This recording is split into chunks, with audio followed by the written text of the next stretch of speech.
everyone. Bienvenidos a todos. Welcome to Foresight Podcast. I am Gargi Mulaye, a research fellow at Foresight. I'm also pursuing my master's in international relations from the University of Mumbai. Today's podcast promises a unique journey to the geopolitical heart of South America. Joining us today is Ambassador R. Viswanathan Sir, whose career bridges India and the pivotal nations of Venezuela and Argentina. His distinguished diplomatic tenure in Venezuela from 2000 to 2003 and in Argentina from 2007 to 2012 offers unparalleled expertise on their contrasting destinies and shared opportunities, inviting listeners to move beyond. In this episode, we unlock layers of Argentine and Venezuelan experience, tracing political evolution, economic transformation, and the interplay of global forces. Join us for a conversation enriched by nuance, diplomacy, and the promise of discovery amid the vibrant realities of Buenos Aires and Caracas. A warm welcome to you, sir, and we are privileged to have you with us today. Thank you. Sir, majority of us Indians are quite familiar with the history, politics, culture of countries in South Asia and that of USA and in Europe. However, that is not the case with Latin America. With your expertise, can you share your insights on the ties between Latin America and India? Caracas, I would give a general Latin America, India, and similarities and differences. Okay. There are similarities in the sense that both are developing nations. There are problems of poverty, inequality, illiteracy, and problems of racial, ethnic tensions. These are the common problems, and both have transformed in the 21st century.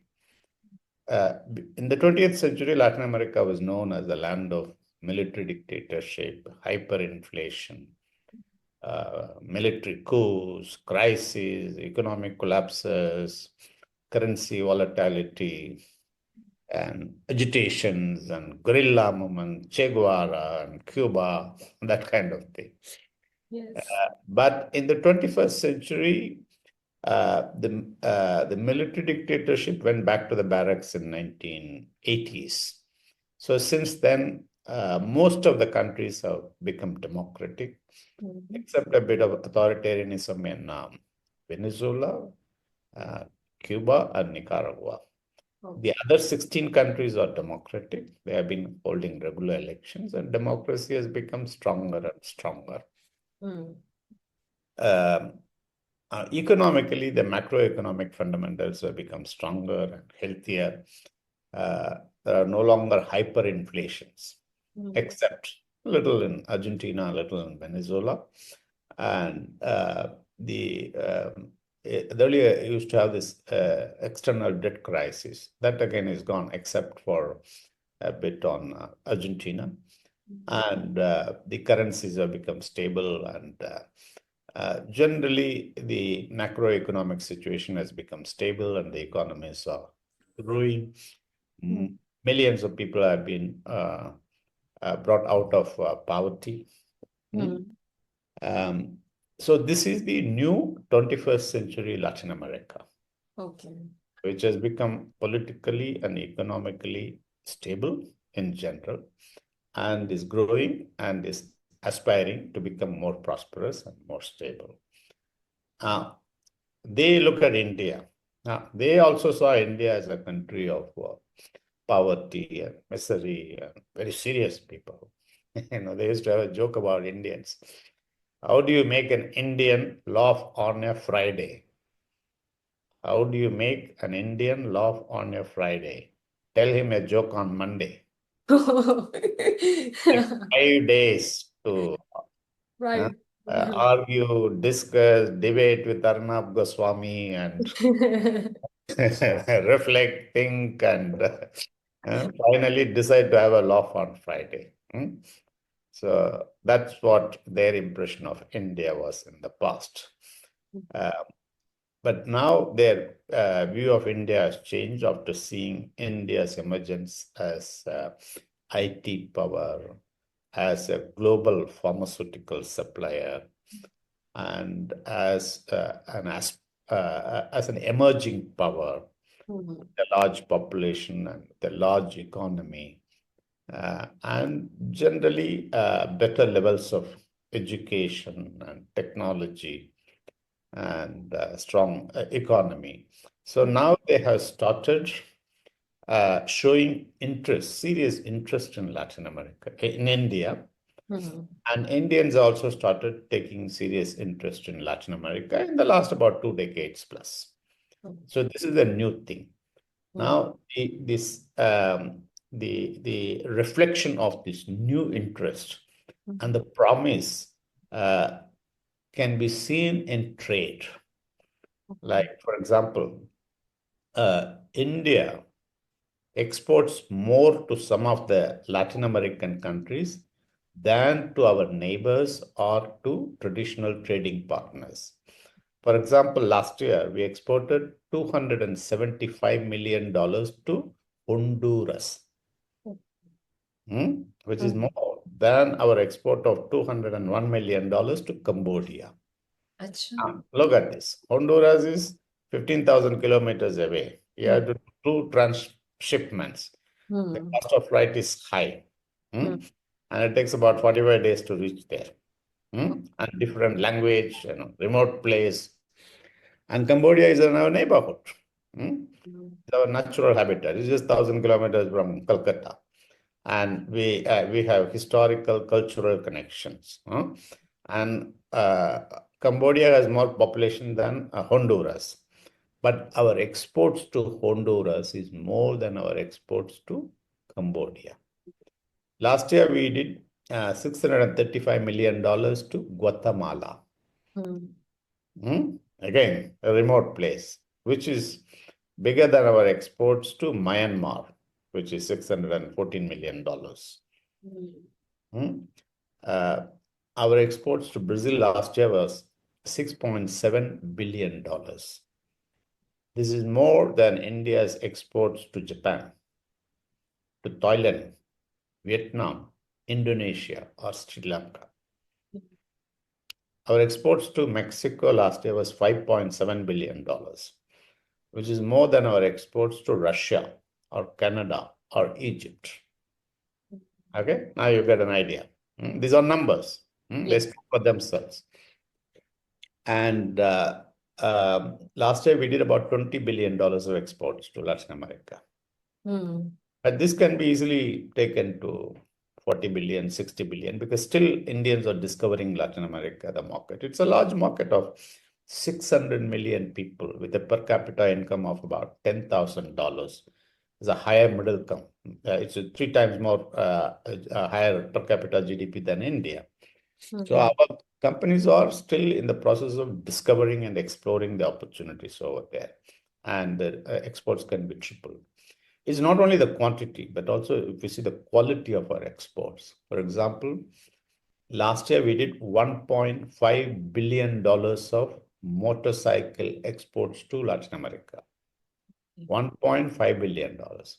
Now, this is 46% of India's global export of motorcycles. 46%. 46%. And the number 1 global destination for India's motorcycle exports is Mexico, $390 million. And the number 2 was Colombia, $380 million. Earlier, Colombia used to be the number 1. And we have car exports about $1.8 billion, pharmaceuticals about $2 billion, chemicals $3 billion. And it's booming. And there are also success stories of some of the companies which inspire the others. For example, there's a company called UPL. You have Mumbai? Yes, sir. Okay. In Mumbai, there's a company called UPL, United Phosphorus Limited. It's called as UPL. UPL is the largest Indian agrochemical company. Okay. The largest Indian agrochemical company. Okay. But today, they do more business in Brazil than in India. Oh. They do about $1.5 billion in Brazil. In India, it is less than $1 billion. And across Latin America, they do about $2 billion. And their Latin America business accounts for 46% of their global turnover. That's a huge chunk. In India, it's only 10%. Hmm. There is a company called Motherson from Noida. They are in auto parts. They have 18 auto parts plants in Mexico, 7 in Brazil, and 1 in Argentina. And they have annual turnover of $800 million. They supply to the OEMs, the original equipment manufacturers. Okay. And our IT companies, there are about over 30 Indian IT companies. They employ over 60,000 Latin Americans. And they do business about $2 billion. Business is booming. And it's not only a question of dollars and exports. Latin America has started contributing to India's energy security and food security. Now, we are one of the largest importers of oil. Yes. Before the sanctions on Venezuela, we used to import over $10 billion of oil from Venezuela. And Latin America accounted for 15% of India's global imports of oil in 2013-14. We were importing from Venezuela, Brazil, Colombia, Ecuador, and Mexico. Now, because of sanctions, we had to stop Venezuela. But Venezuela has the largest oil reserves in the world. In Saudi Arabia, they have 290 billion barrels. Okay. So Latin America is useful for India for our strategic diversification of imports of crude oil. We don't want to be over-dependent on Middle East or Russia or other countries. Okay. So that way it's a contribution to India's energy security. Food security. While India is self-sufficient in rice and wheat, we have perpetual shortage of pulses. We have perpetual shortage of edible oils. Yes. So last year, we imported about $3 billion of soya oil from Argentina. Okay. And also some sunflower oil. Now, we are dependent on, we import about 15 million tons of edible oil, most of it palm oil, which comes from Malaysia and Indonesia. Southeast Asia. Okay?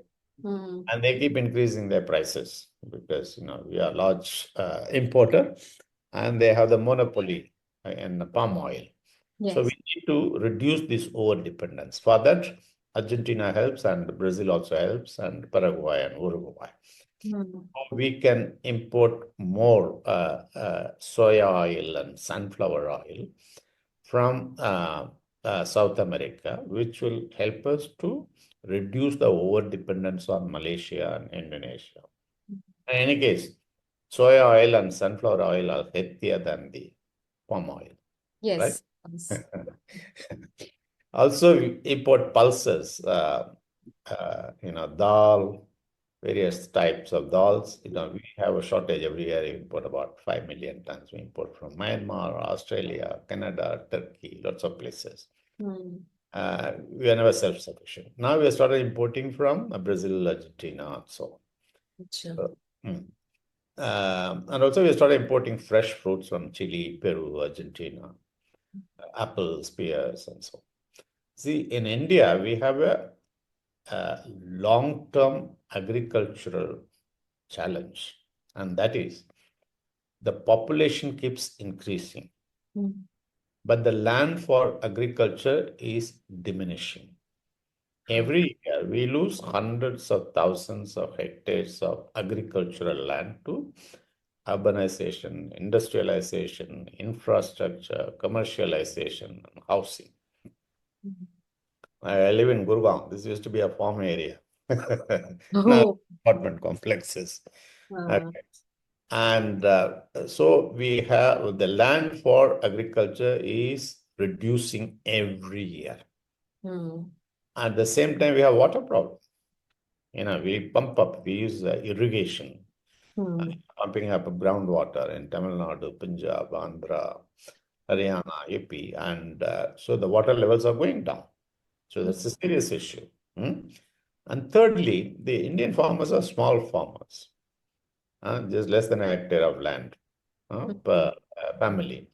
And with that, they cannot invest in innovation, experimentation, and new techniques of farming equipment and technology. But in South America, particularly in the Mercosur area, Brazil, Argentina, Uruguay, Paraguay, a bit in Bolivia, and Chile, they have large agricultural land surplus. They have about 40 million hectares of land, which can be brought into agriculture. And they can feed another billion population of the world. And they have no water problem. And since the land holdings are very large, like thousands of hectares of land, so they can invest in new technologies like precision farming, new equipments and new methods of soil conservation. They can do in a lot of scale. Okay. So South America is an agricultural superpower. Whereas in India, we are going to have a long-term problem about agricultural production. Okay. But the politicians who work for 5 years, they don't, talk about this long-term problem. So that is why the complementarity between South America and India, they can contribute to India's food security. Okay. And also we learn from some of the best practices of Latin America. For example, Brazil has reduced its use of petrol mainly by 50% over the years by using ethanol. Yes. Okay. They were the global leader and pioneer. So when you go to the Brazilian gas station, you have one side, you have 100% ethanol, you have another side, 100% petrol. So you can take any combination. And the cars have flexi fuel engines.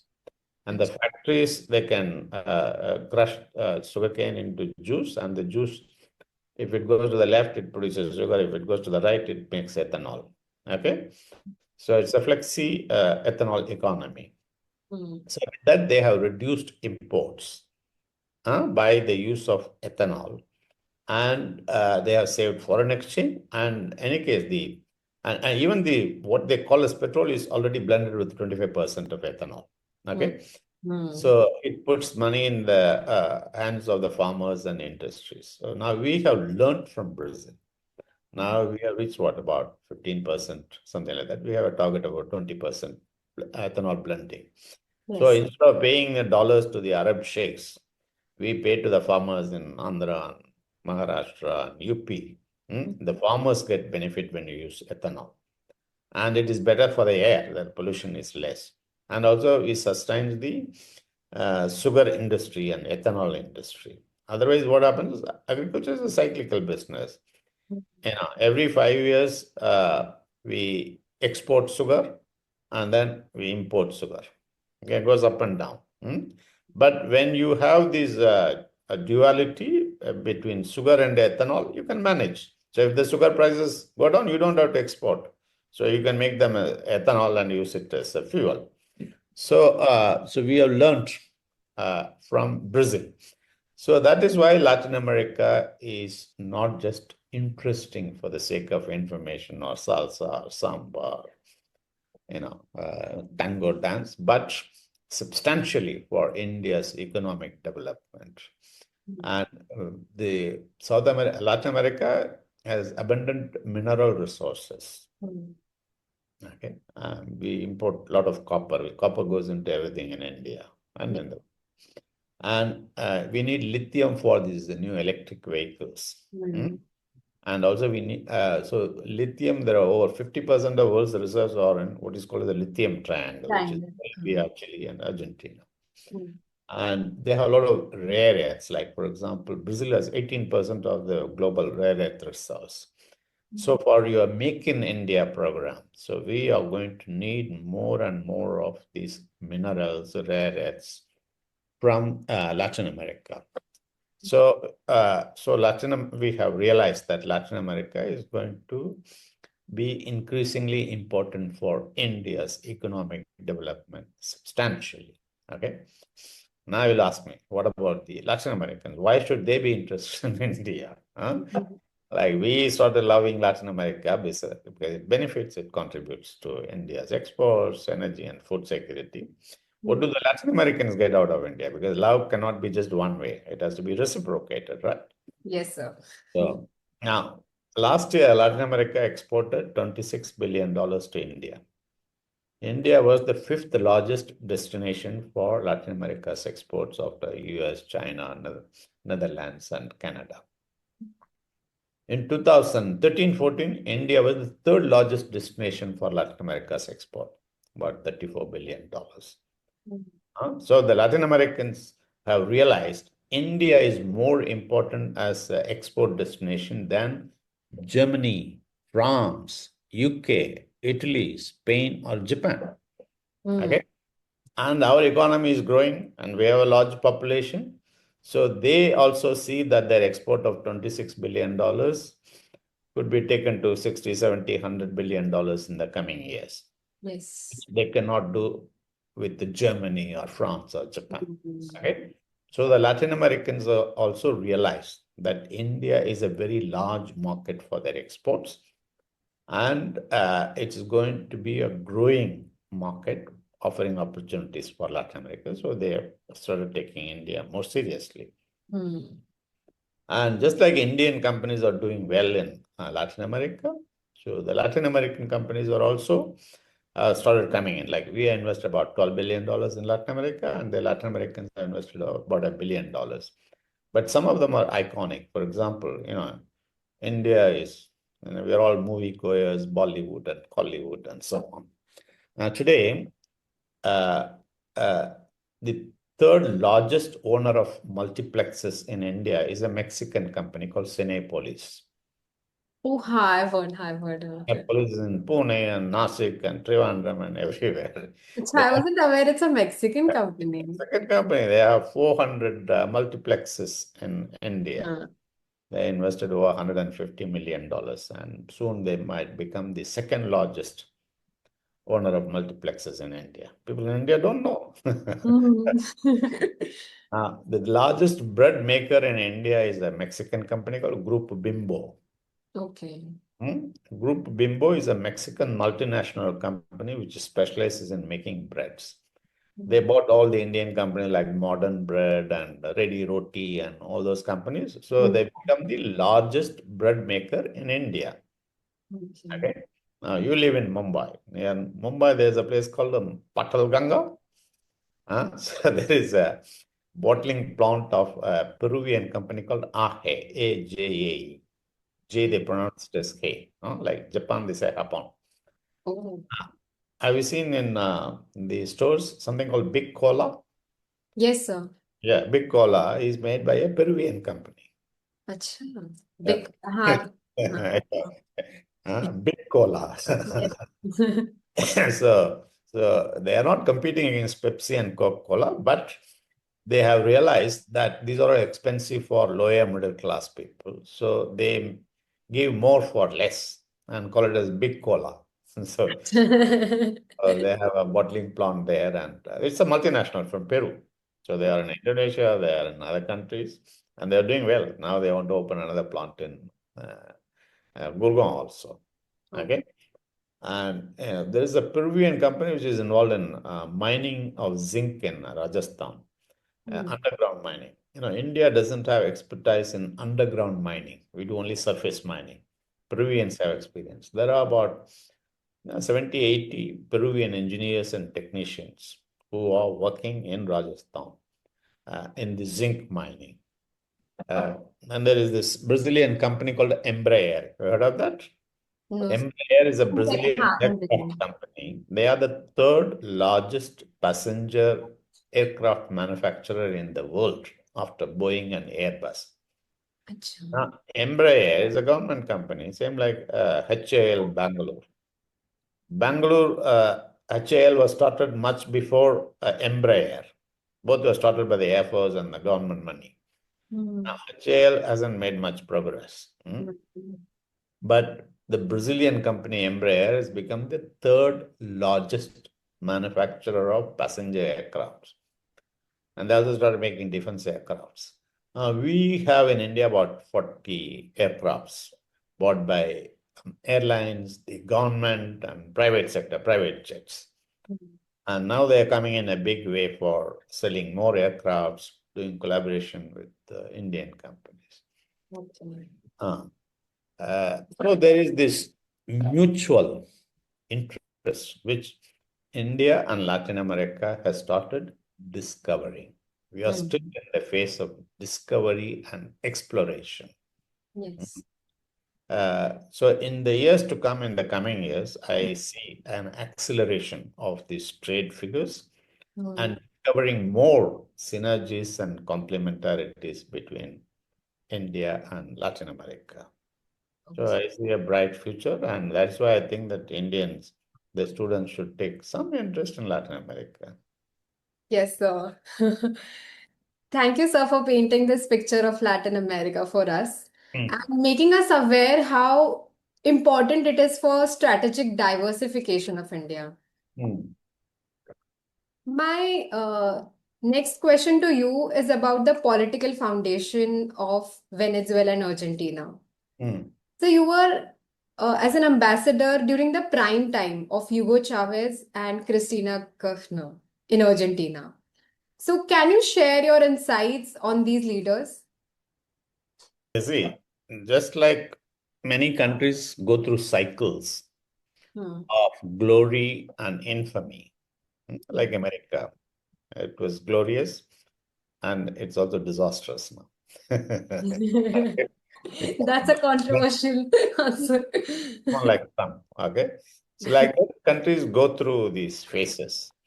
As I told you, Latin America has in general become more stable, democratically strong.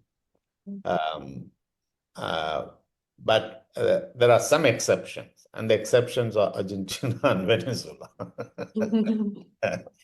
Argentines have this habit of, spending more than what they earn. Okay. They don't think of tomorrow. They have 100 rupees earning today, they spend 200 rupees. Okay.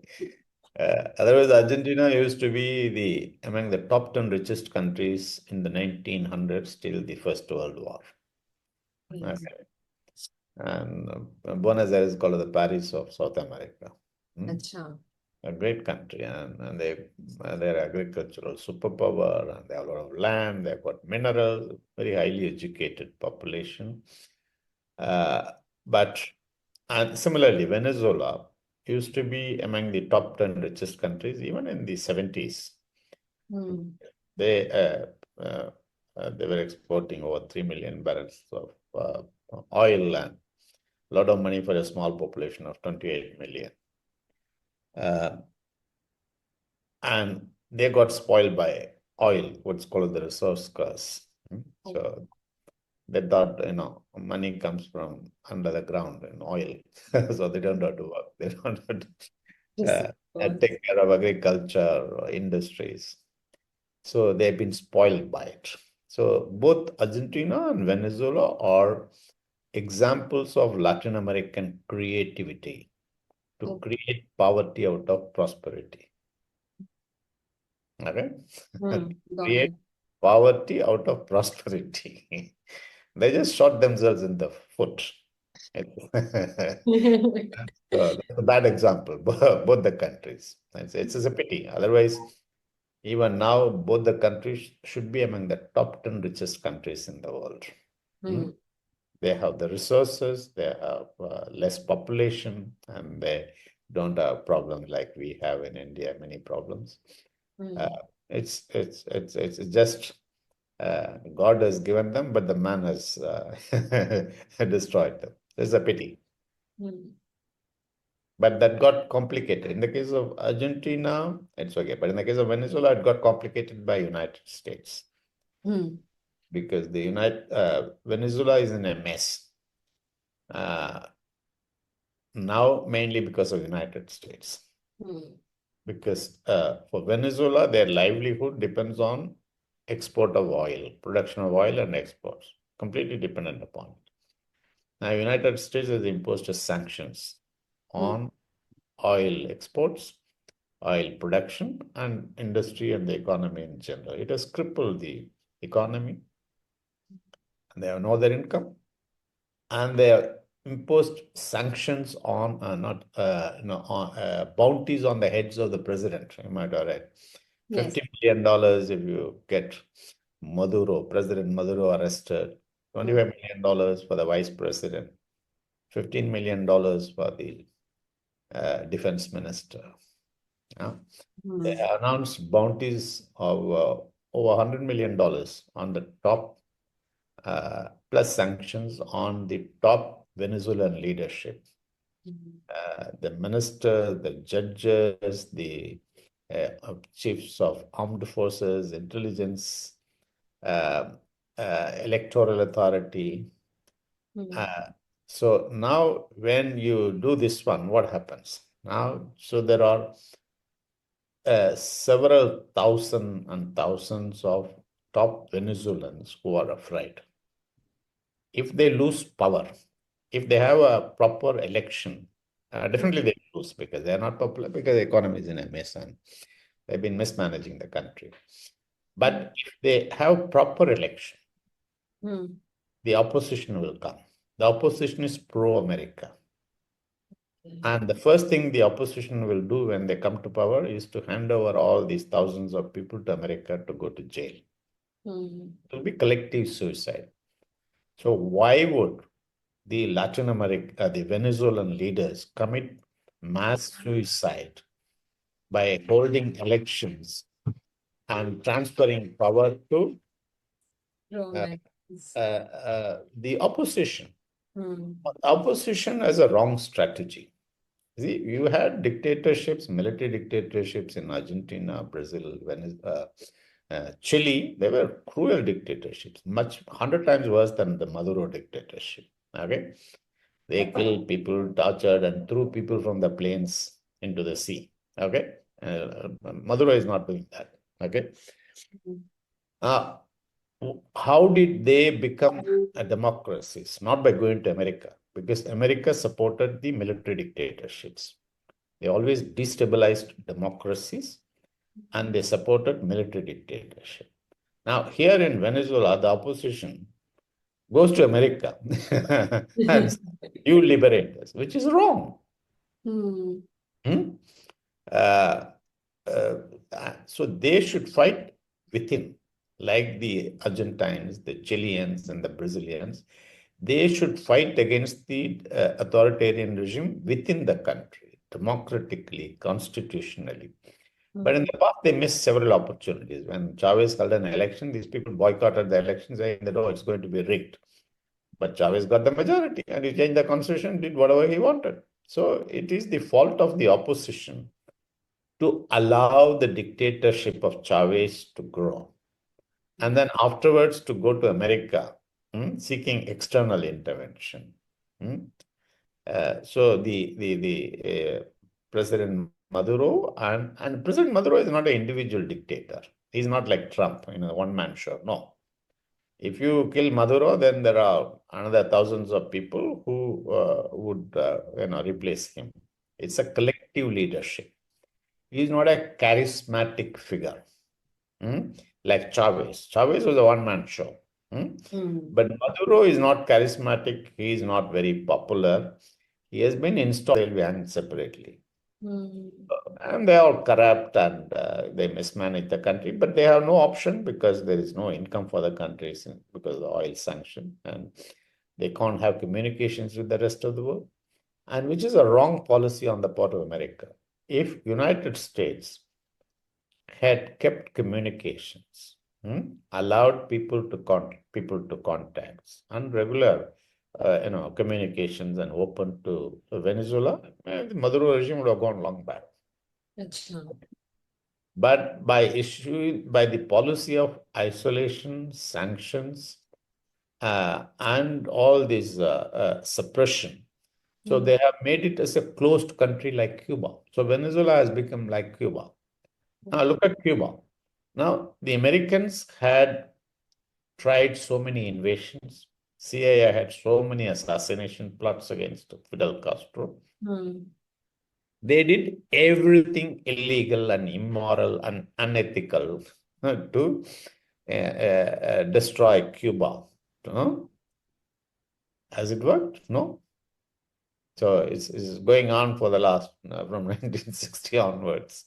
So the more Americans sanction Cuba, the more they isolate them, the more bully them. The Cuba has become more authoritarian. They close the door. We don't need you. We will starve, but we will survive as an independent country. Okay. So that is the model Venezuela is going. It is because it is being pushed in that direction by United States. Otherwise, if you give the choice to Venezuelan people, they would be happy to vote in the American elections. They are more pro-American than the many Americans in America. But because of this policy of isolation and excommunication, they have forced the people of Venezuela in the hands of this authoritarian regime, which has no other choice. They have been driven to the wall. It's a pity. So now I would like to create a hypothetical situation. What would happen in this scenario?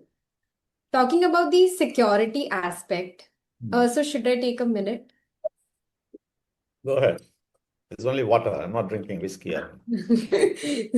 Okay. In 2002, US had attempted a coup in Caracas, but it was merely for 48 hours. On November 4 last week, the New York Times published an article about how Donald Trump considers 3 military actions against Nicolas Maduro.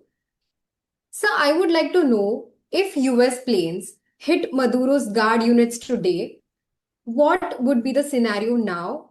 Would his army stay quiet or fight back faster than it did during Chavez? You see, now the rules of the game have changed. The Americans will not go and invade Venezuela. Okay. They will send cruise missiles and hit the presidential palace or the military installation, like they did in Afghanistan or in Iraq. They will just bomb the country from outside, without exposing their armed forces people to any risk. So they can do it. Okay.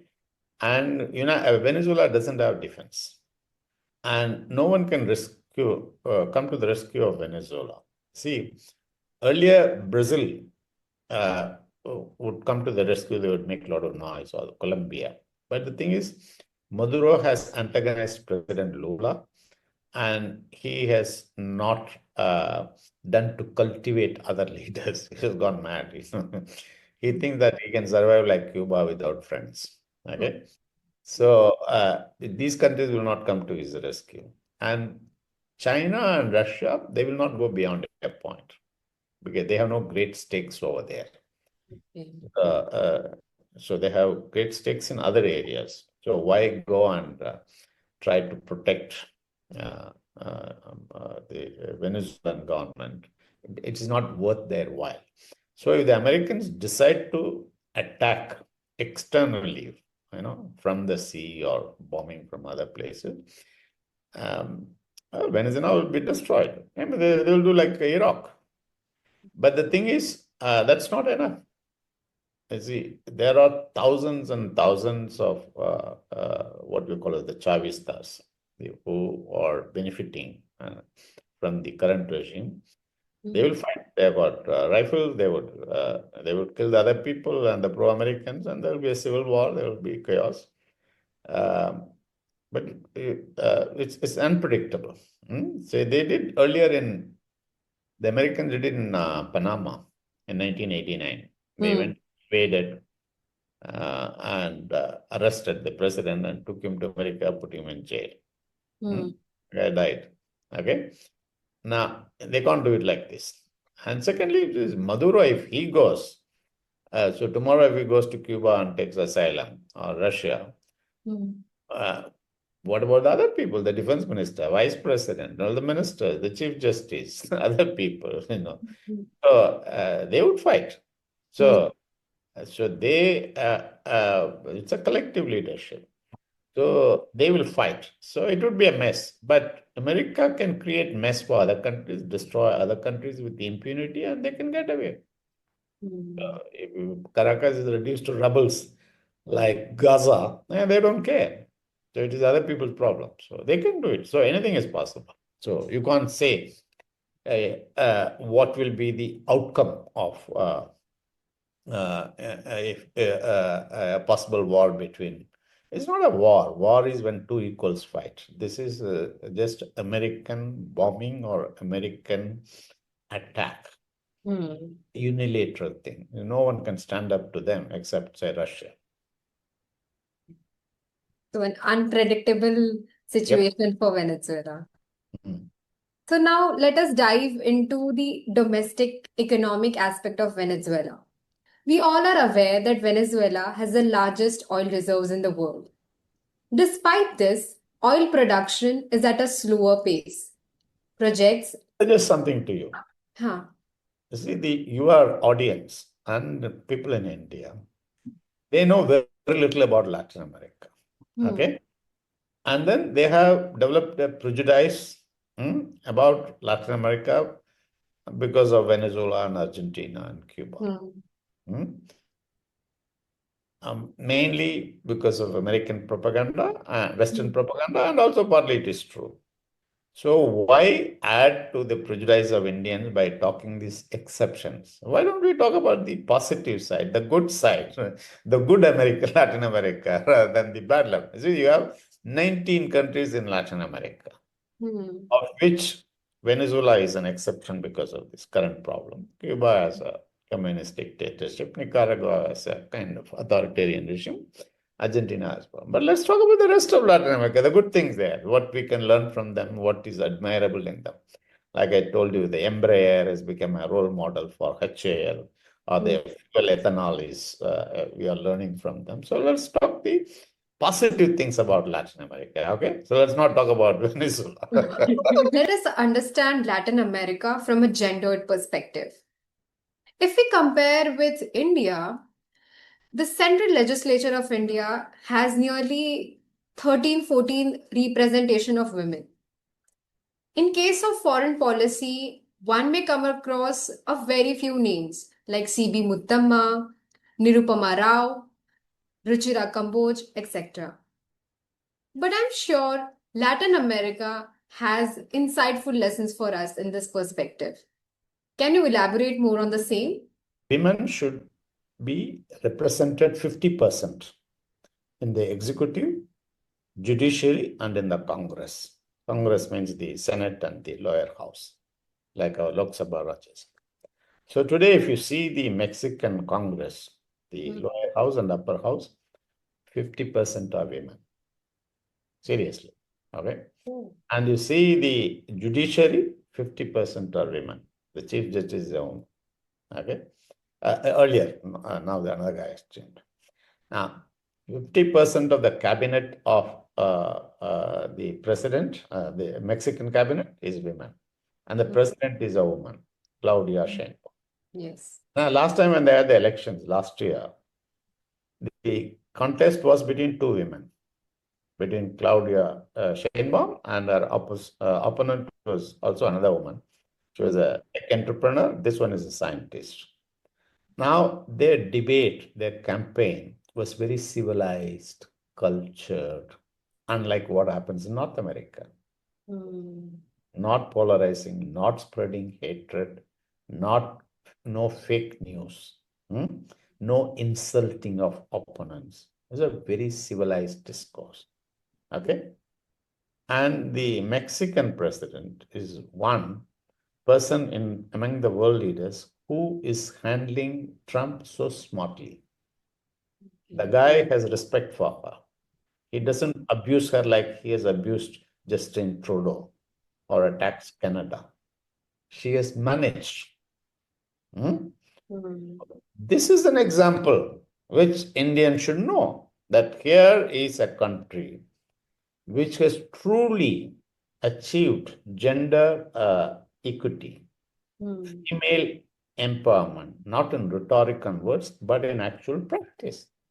And here is a female president who stands up to Trump, manages him well, and he respects her.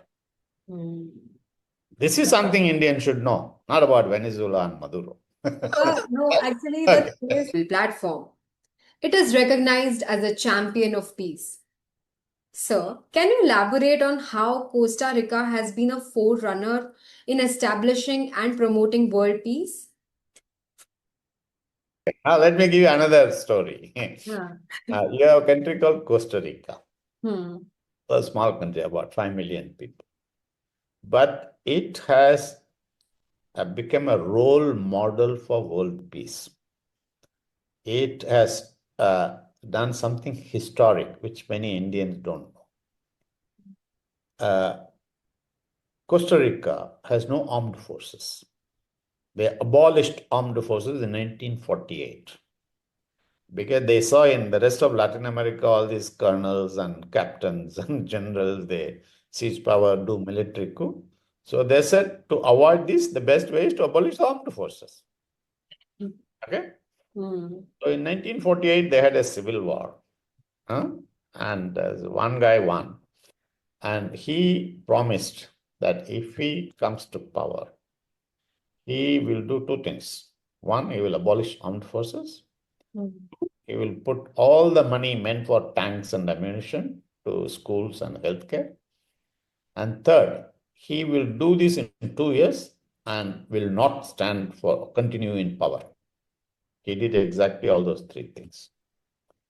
So Costa Rica is a shining example to the world where they don't waste money in destructive equipments.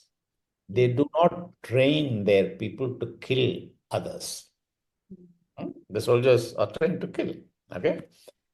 But so this is a civilizational change. The history of the world has been all wars. Okay? So here is a country like Ashoka did in India. It said that we don't want war. We don't want to have rifles. We don't want to have guns. We don't want tanks. Instead of guns, we will have pens. And they have the highest literacy in Latin America. Highest equality, less inequity. So this is an example to the world that here is a country which has abolished armed forces, is living peacefully. Okay? And you can live peacefully if you are Maldives. There are no neighbors there. But Costa Rica is surrounded by Guatemala, El Salvador, Honduras, the island countries, and Nicaragua, so Panama. So the neighboring around them is all countries which had civil wars under military dictatorships, and there were fights between pro-American governments and anti-American guerrillas. Okay. So in that environment, so they survived. And there is fire all around. They remained peaceful. Okay. And not only they remained peaceful passively, but they also actively promoted peace. The president of Costa Rica, called Oscar Arias, he mediated between these three countries, Guatemala, Honduras, El Salvador, the troublesome countries, and brokered a peace agreement and ended the civil war and the border war between these countries. So for which he was awarded the Nobel Prize. So Costa Rica has not only remained as a paragon of peace, but it has also helped the neighboring warring countries to achieve peace. And they established a University of Peace. University of Peace in collaboration with the United Nations. And every year there are a couple of students from India who go to this University of Peace where they study conflict prevention and so on. Okay. Now, don't you think this is an example which can be followed by at least about 100 countries in the world? So I completely agree. India needs arms because of China and Pakistan. But many countries in the world, they don't need army. And they only create problems. They divert resources.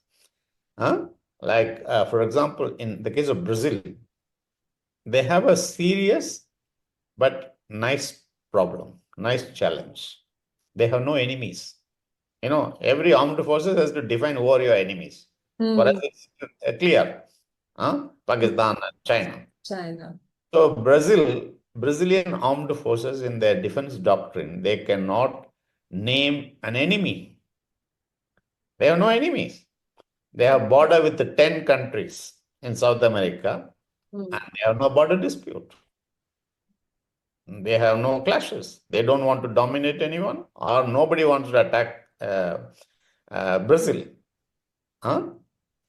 So the army has a great problem in defining who is the enemy. So like that, there are over 100 countries in the world who have no enemies. They don't need armed forces. So Costa Rica, this example should be taught in every school, every college in the world. That this is the way the country should go, not in the American way of making wars, creating conflicts, and making money out of the business of war. So Costa Rica should be in the subject of textbooks all over the world. Don't you agree? So I agree with this. I mean, this was very interesting. I haven't heard about so much about Costa Rica. People are saturated with all the bad news. So it's the America's military-industrial complex which has flooded media. Okay. Sir, now I think let us move on to the discussion about Argentina. In the recent times, we have seen increased US alignment, including economic partnerships. What diversification strategies would you recommend for Argentina with partners like India and Brazil? You see, Argentina has had a long leftist rule. But anyway, when one ideology or one person or one political party is in power for long, so they become overconfident and tend to mismanage, and you need to change. Okay. So in the case of Argentina, you had this Peronist rule, this Cristina Kirchner, her husband, and they did some great things, but they also created problems. So Argentina needed a change. The election before the last election, there was a rightist government came to power called Mauricio Macri some years back. I think 2018, before. So he came to power. But he created a bigger mess than the previous governments, leftist governments. Okay. So they increased the external debt of Argentina. He couldn't solve inflation.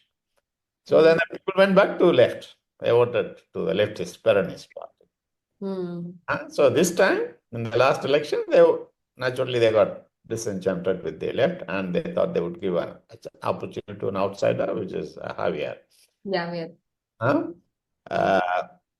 So he has some funny ideas.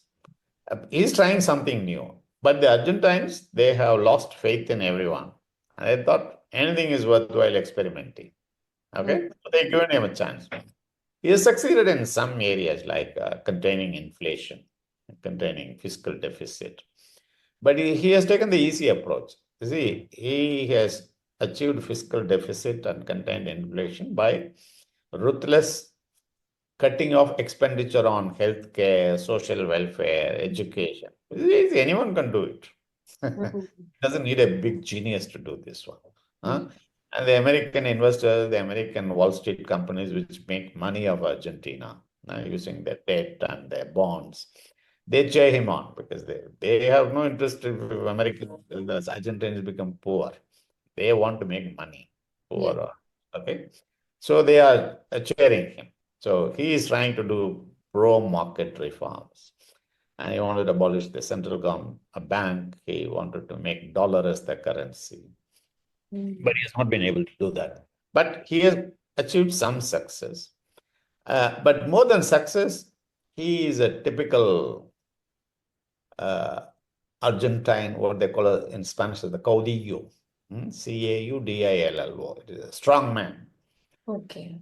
Okay, like Trump. I am the best. And all the opponents are thieves, that kind of thing. And he has a foul language and is very uncouth and is very pro-Trump. And that's okay. The Argentines can live with him because they have lived with even worse things. So, um, uh, so he is doing some things and some things have stabilized. But they have a long way to go. But he has taken American money, for this currency swap, and he has taken IMF loans now. Now it comes about $50 billion. Now, these next 4 years or 8 years, he will, with that money, and he has to borrow more to manage temporarily. But then after he leaves, then the Argentine governments which come later will have this heavy external debt burden. Yes, They sir. service the debt every year, something about $15-20 billion. So with these short-term successes, or they think they are successor, create long-term problems for Argentina. But that is a cycle. I mean, the Argentines got used to the cycle. Every 10 years they have a crisis. Otherwise, they will miss the crisis. So, it's a pity.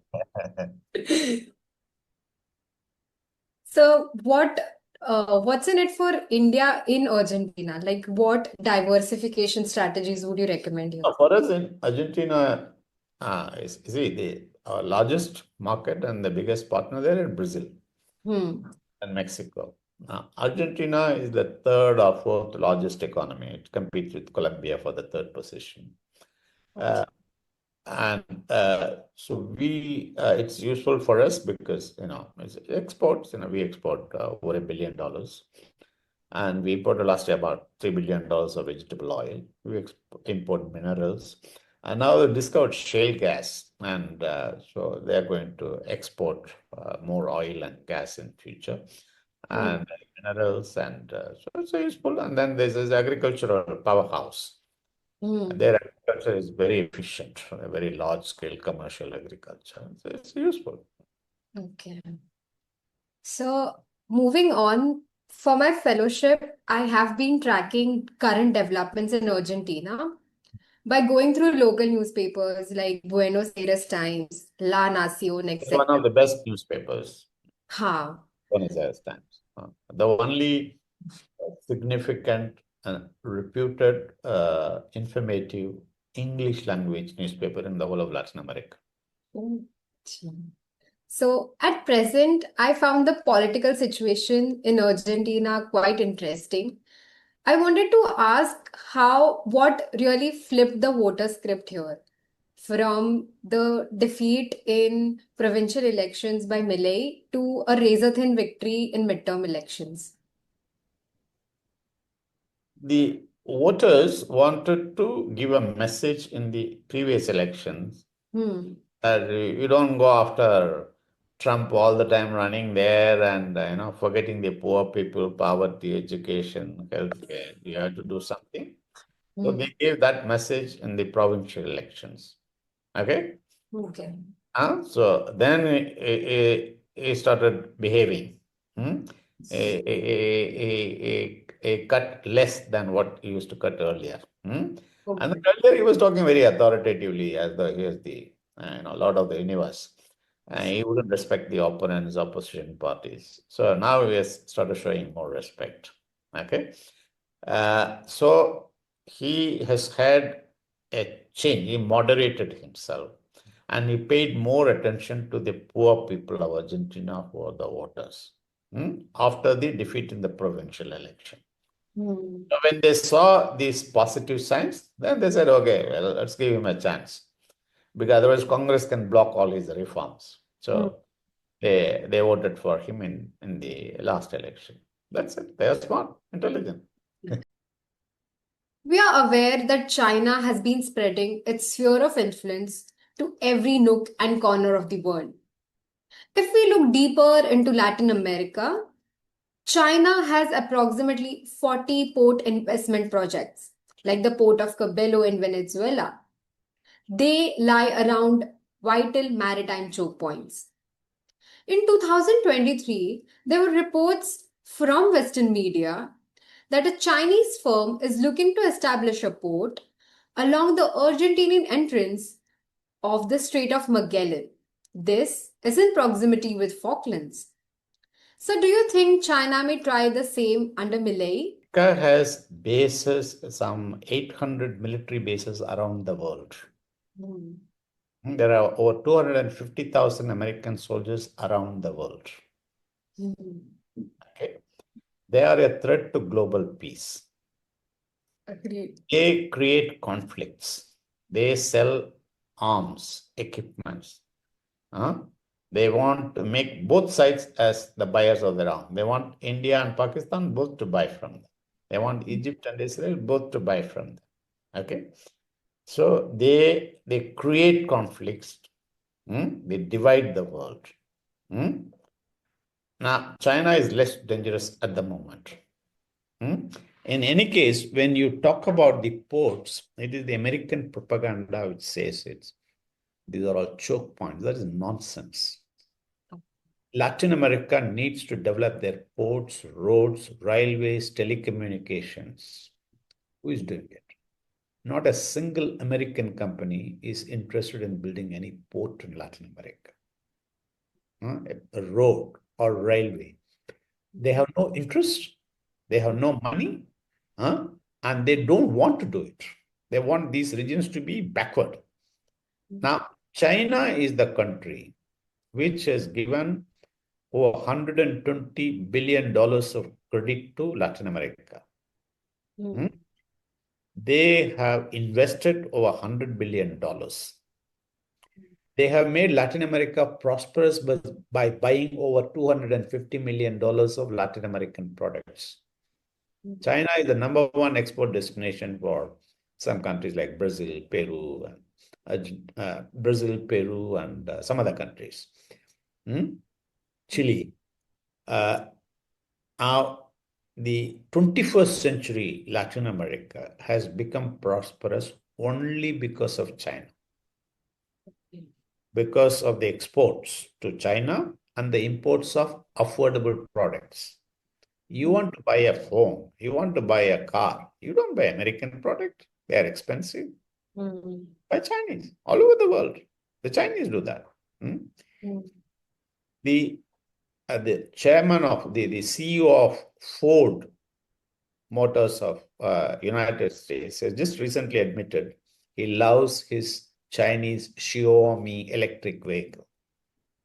Okay? The China produces more electric vehicles than United States and Europe combined. Okay? So China is singularly responsible for the prosperity of Latin America in the 21st century. And they are the ones who supply railway wagons, electric buses, electric cars, phones, consumer products, and they invest in the infrastructure, railways, airports, ports, power stations, hydroelectric plants. No American company does it. Okay? So it's the Latin American prosperity in the 21st century is mainly due to China. Okay? So it is not a threat to the world. The Latin Americans they don't have the investment, they don't have the technology, neither Europe nor United States pays attention to them. They want them to support Ukraine. They want to support Gaza. They bully them.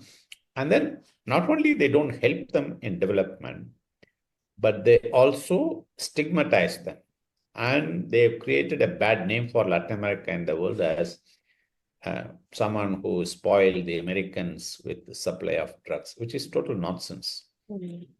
Drug is purely a consumer-driven, demand-driven business. There are millions of Americans who spend over $100 billion to consume drugs. Cocaine, heroin, fentanyl, oxycontin, you name it. Okay? They do it for pleasure. They are doing it willingly.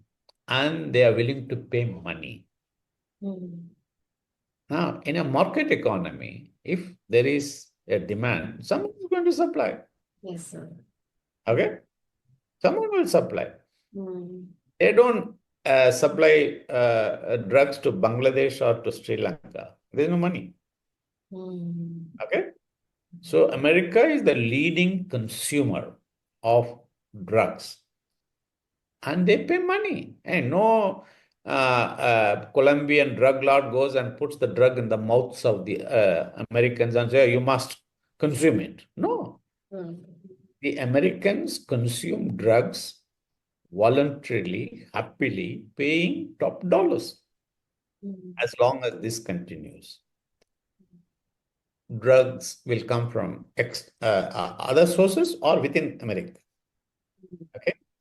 So this is an American problem. Okay? But they have portrayed Latin America as the villain. Like you see the Narcos Netflix serial, you think that the DEA agent is the hero and the Pablo Escobar is the villain. Pablo Escobar. Wrong.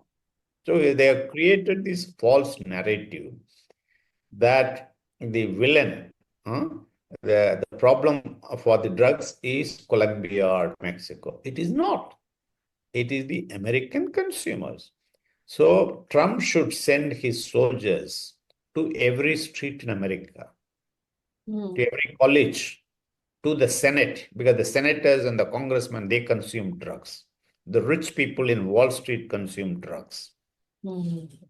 Every nightclub in America consume drugs. So we should send all these DEA agents to the nightclubs in America, to the college campuses, to prevent their consumption. If he does it, then it will stop. No one will be interested. Okay? So they are blaming Latin America, which is wrong, malicious. Look at the other one. Now, the United States says it is a supply-driven problem because supplies come from Colombia and Mexico. Hypothetically, agreeing with that, look at the other side. Every year, 200,000 guns are smuggled from United States into Mexico. 200,000 guns. And across Latin America, maybe 300, 400,000. Now, a drug kills the person who consumes it excessively. Instant deaths. And it stays. Whereas once someone consumes the cocaine, it goes into the system. No one can reuse it. But a gun, you can kill one person, another person, and you can use it for next 10 years, 15 years. You can keep on killing. So because of the illegal supply of United States guns to Mexico, Central America, and South America, every year, hundreds of thousands of Latin Americans get killed with American guns. If you want to buy a gun in Mexico, they have only one gun shop for the whole country of 110 million in Mexico City. And it is in the military headquarters. Very rigorous inspection and checking before you get a gun license. But in the Mexico's border with the United States, there are over 10,000 gun shops. 10,000 gun shops in the border, they sell guns. It is to encourage and supply to these gangs. So if you say that drug is a supply-driven problem. This is a bigger problem because more people get killed instantly. A drug-consuming guy, he just only kills himself. He doesn't kill others, except when he turns violent. But a gun kills hundreds, thousands of people at one go. Okay? So this is a bigger problem than drugs. But Americans don't talk about it. Okay? This is a bigger problem. That is why you need to look at Latin America through our own eyes, through our own perspectives, and not go by the bullshit dished out by the CNN or Wall Street Journal or New York Times or BBC. No one talks about this thing. Okay, so Indians should open their eyes and see Latin America through their own eyes. They should study directly, not through the Western biased approach. Okay, thank you very much. Thank you so much, sir. Your passion and insights have illuminated our perspective on Latin America. From Latin America's rising tides to India's bold strides, I hope this conversation continues to bridge continents and future. Thank you once again for this truly inspiring dialogue. Until next time, Foresight Podcast signing off.